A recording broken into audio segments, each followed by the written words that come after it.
belge, vous allez pouvoir voter pour toutes les élections, mais si vous êtes européen, vous ne pourrez voter que pour... Enfin, Bruxelles, la question ne se pose pas, mais disons en Flandre, les non-belges ne peuvent pas voter pour le CPAS, pour la province, pour les districts, ils peuvent voter que pour les communes. Donc après, vous avez cette superbe carte A+, vous vous dirigez vers l'isoloir. Dans l'isoloir, il y a cet ordinateur, là. On a vu, pendant les expériences, non, il n'y avait pas d'isoloir. Et contrairement à la photo ici, la carte que vous avez n'est pas attachée à l'ordinateur, la carte est pour vous, enfin vous la rendez après. Donc cette carte, vous la mettez dans le lecteur de carte, elle ne s'enfonce pas complètement, hein. Donc c'est pas comme un Mr Cash qui avale et puis qui rejette la carte comme dans le passé, c'est juste pour que le contact se fasse. Si vous la retirez trop tôt, ça pose problème. Si vous pensez que ça met beaucoup de temps et que vous la retirez, ça... Et puis après, un écran tactile qui a été mis verticalement. Même principe, on vous demande dans quelle langue vous voulez voter, on vous demande pour quel parti, pour chacune des élections. Dans chacun des partis, vous allez pouvoir choisir tête de liste, un ou plusieurs candidats, les suppléants, si c'est élection à suppléant. Enfin, on vote, quoi, on exprime son vote. Et puis à la fin, on dit, mais est-ce que c'est vraiment ça que vous voulez? Et alors là, vous dites oui. Et puis il y a un ticket qui sort. Un ticket, ça c'est des tickets plastique, mais enfin c'est plus ou moins la même chose. Où en haut, il y a écrit en tout petit, un peu comme sur le ticket plastique d'ailleurs, pour qui vous allez voter. Alors si vous votez pour une cinquantaine de candidats, évidemment, ça fait peur. Et c'est dans l'autre sens? Ah oui, c'est dans l'autre sens. Et au-dessus, vous avez un code barre. Comme on voit maintenant sur beaucoup de publicités, c'est un QR code qui pourrait peut-être même être lisible avec votre GSM smartphone. Mais comme dedans c'est encrypté, vous ne savez pas comment c'est codé, ça ne va pas servir à grand-chose. Et en plus de votre vote, il y a aussi un numéro un peu secret, un peu mystérieux, qui serait la même information qu'il y a dans ce code-là, et qui serait quelque chose qui rend votre ticket unique, puisqu'il ne faudrait pas que vous puissiez voter deux fois votre ticket. Donc c'est quoi le but du ticket, évidemment? C'est d'être rassuré, de pouvoir lire en toutes lettres votre vote, et de se dire, ben c'est bon, c'est ce qu'il y a. Avec des lunettes, parce qu'en caractère 7 times New Roman, ben, c'est des imprimantes thermiques. Hein. Attention, on fait du bisphénol, tout ça. Pas peu importe, c'est pas un argument qu'il faut utiliser, je pense. Et puis alors après, vous le pliez en deux. On plie en deux parce qu'il ne faut pas évidemment qu'on voit ce qu'il y a dedans. Vous êtes toujours dans l'isoloir. Hein. À Bruxelles, particularité, il y a une de ces ordinateurs qui a un scanner à main, un scanner portable.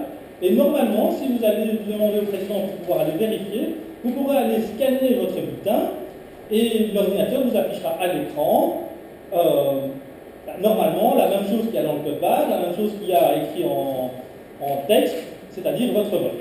Normalement, c'est comme ça que c'est prévu. En Flandre, je crois qu'ils n'ont pas prévu ça. Évidemment, si toutes les personnes qui votent demandent à les vérifier, on va avoir un problème parce que il y a 5-6 isoloirs, il n'y en a qu'un seul qui peut scanner, ça va être un petit peu la cohue, mais j'espère que ça ne se passera pas comme ça, évidemment. Donc vous avez ce ticket, et qu'est-ce que vous devez faire? Vous devez vous rapprocher de l'urne. Alors, pas vous rapprocher trop, parce qu'à Bruxelles, il y a une ligne sur le sol, à 1,50 m de l'urne, et il ne peut y avoir qu'une seule personne qui dépasse cette ligne. Parce que sinon, on pourrait voir ce que la personne est en train de faire, et donc, pour éviter que le secret du vote ne soit révélé, et pour satisfaire le Conseil d'État, Bruxelles a inventé le système de la ligne sur le sol. Donc vérifiez bien qu'il y a une ligne sur le sol, qu'elle est bien à 1,50 m.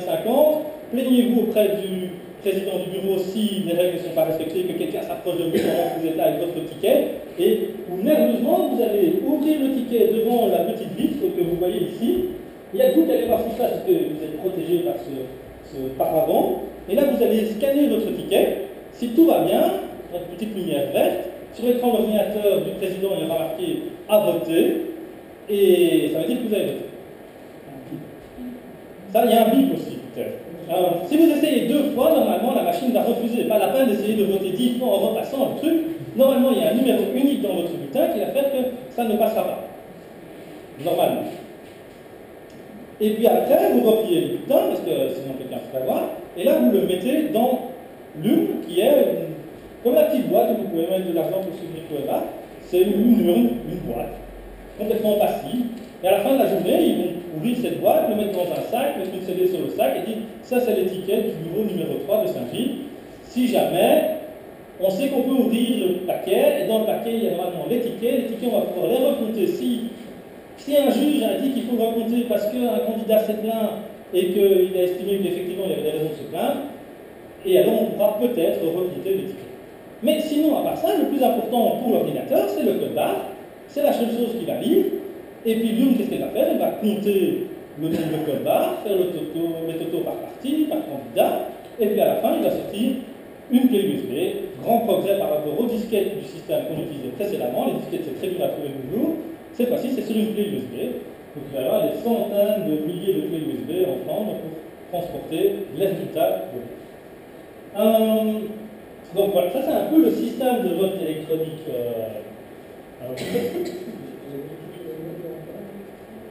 Oui, on peut dire. Vas-y, parle-moi à la micro peut-être. Je voudrais juste signaler. Ça va, je ne suis pas très fort à dire. Ah oui. Je voudrais juste signaler que les lois, donc on a étudié les lois qui sont finalement arrivées bien après le développement du législateur et qui encadrent, comme je dis les lois, parce que ce n'est pas exactement la même en France et à Bruxelles, mais en fait c'est pratiquement le même. Et en fait, on parle de la possibilité de recompter, mais la loi ne prévoit ni les cas de recompter, ni qui devrait recompter. C'est quand même fort. Et donc, comme le système est opaque, comment est-ce qu'on peut démontrer qu'il y a eu un problème?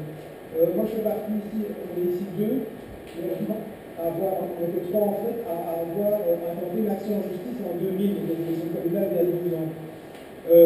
Parce que justement, le système était opaque, je parle de ça bien sûr, et donc on a été devant le collège judiciaire, qui est la juridiction de première instance, pour ça, pour se plaindre du fait que ce système est opaque, on ne peut pas contrôler, etc. On a été débuté à ce niveau-là contre le chef d'État, en fait, pour la raison qu'on ne démontrait pas qu'il y avait un problème. Alors, tout le problème, c'est justement qu'on ne peut rien démontrer. Et avec le nouveau système, c'est la même chose. Parce qu'on va reconnaître que si quelqu'un obtient d'un juge qui dit qu'il y a un problème, mais comment est-ce qu'on peut obtenir du juge qu'il y a un problème si on n'a aucun accès à ce qui se passe donc, voilà, ce ticket, alors, le ticket, si vous voulez en tester, je pense que si vous allez à la maison communale de Saint-Gilles, vous pouvez tester le nouveau système, comme chaque fois qu'il y a un système qui va être utilisé, on peut s'entraîner à l'utiliser. C'est dans des conditions un peu différentes, parce qu'il n'y a pas d'isoloir, il y a quelqu'un qui vous montre, votre carte à puce, c'est pas une carte à puce qui ne sert. Ah oui, la carte à puce, il faut la rendre.